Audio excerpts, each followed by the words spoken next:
Okay, so today we're going to be talking about our first real statistical test. It's not very commonly used, but it is a legitimate inferential statistical analysis. And you actually already have all of the tools that you need to do this test. This test is called the Z-test. It's going to use the Z-table that we've already been using in this class, and it's going to use information that you already know. Just to refresh your memory, we're going to be using my favorite four-step system to solve the problem. So you should be working along with the example problem that you have in your note set. And this is the example problem about the professor who is studying a class of 100 people. And she is interested in what happens if she plays classical music at the beginning of every test period. So she knows her population mean, and she also knows her population standard deviation. These are the two pieces of information that are critical from the text of this problem, because these two pieces of information are what make a z-test a z-test. If you know the population mean and you know the population standard deviation, then you're going to run a z-test. So just to reorient you to the problem, we've got a population mean of 42, you've got a population standard deviation of 20, we have a sample size of 100, and we have the observed sample mean of 46. That is, this semester, when the student plays classical music, she observes a test grade of 46 on average. And of course, we're going to be using the standard alpha level of 0.05 to solve the problem. Okay, four-step system. First thing we're going to do is we're going to talk about our hypotheses. You've got your verbal hypotheses and your mathematical hypotheses. And you're going to talk about both the null and the alternative, which we also call the research hypothesis. So let's start with the verbal hypotheses, because those are the easiest to set up. And as you know, I like to start with the verbal research hypothesis. So in this case, the professor is interested in the effect of playing classical music, but she doesn't know which direction music might have on test performance. So the verbal research hypothesis in this case is going to be that music changes test performance. You can get more specific than that, that's fine, but just to keep things really brief, we're going to be talking about how classical music changes test performance. So the verbal null hypothesis will be the opposite of that statement, that classical music does not change test performance. Now, when we get into the mathematical hypotheses, we're going to talk about the mathematical null and the mathematical alternative. And here, remember, what we're doing is we're setting up a comparison between this unknown population of people who listen to classical music at the beginning of class and the known population for which we already have some descriptive statistics. So we're going to be comparing this unknown mean to what is known.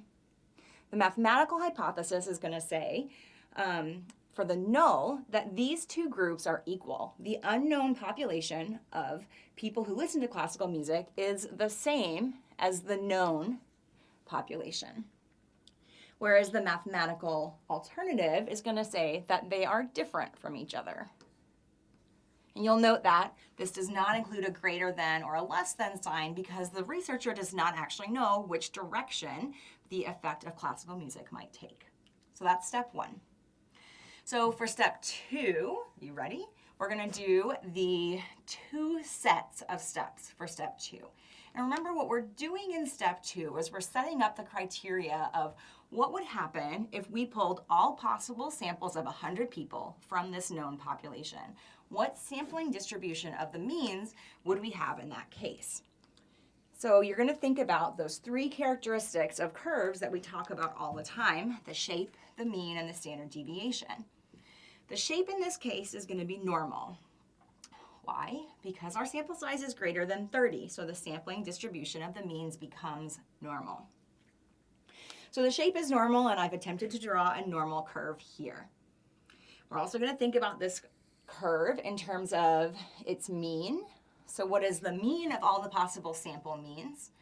And of course, you remember that the mean of all the sample means is equal to the population mean. So we've got here that the mean is equal to 42, which is the population mean from the original problem.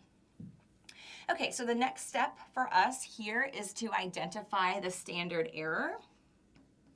because the standard error is the standard deviation of the sampling distribution of the means. This formula is going to equal the standard deviation over the square root of n. So for our purposes, that's going to be 20 over the square root of 100, which equals 10. All of that math combined gives us a standard error of 2. Okay, so we've done the first half of step 2. We've talked through the shape of the curve is normal, the mean of the curve is 42, and the standard deviation of the curve is 2.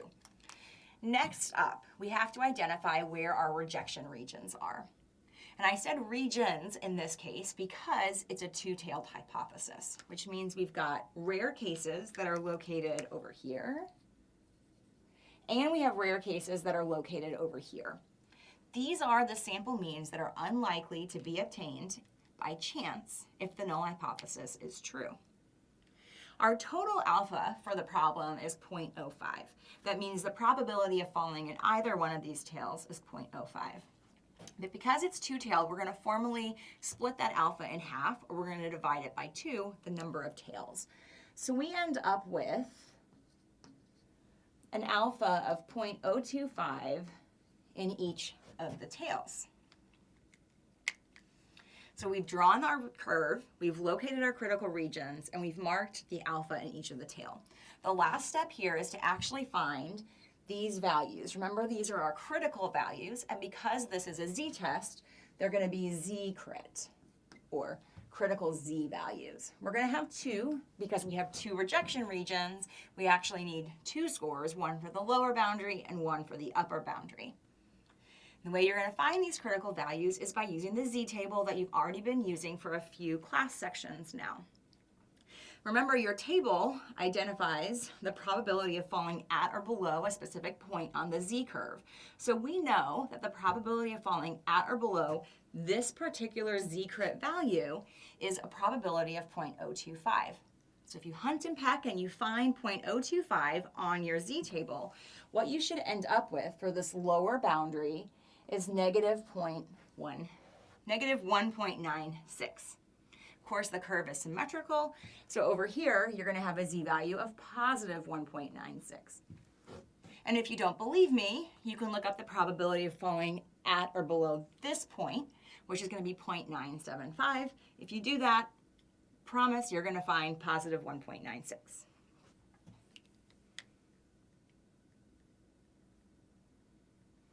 Okay, so step 2, that's the big one. Step 2 is done. We've talked about the characteristics of the curve, and we've talked about our critical regions. So we're on to the last working section of hypothesis testing, and that's step 3. So remember, in this step, you're going to be finding your obtained statistics. So in this case, because it's a z-test, our obtained statistic is going to be a z-value, and we're going to use that formula you already know. The mean of your sample minus the mean of the means divided by the standard error. You already have all of this information because you identified it in step 2. So all you're doing at this point is plugging in numbers. We've got our observed sample mean of 46. We have our known population mean of 42. And we have our standard error of 2. This ends up giving us a z obtained of 2. Oh my gosh, there's so much math on here. Okay, so if your z obtained is 2, that's it for step 3. Stop. All you had to do was calculate that number. You ready for step 4? In step 4, what you're going to do is actually place this number on your curve. Does your obtained statistic fall into one of your critical regions? So I'm going to use this different color to indicate that our z obtained here is actually going to fall just beyond that boundary. It's in the critical region. So our z obtained of 2 surpasses our critical score of 1.96.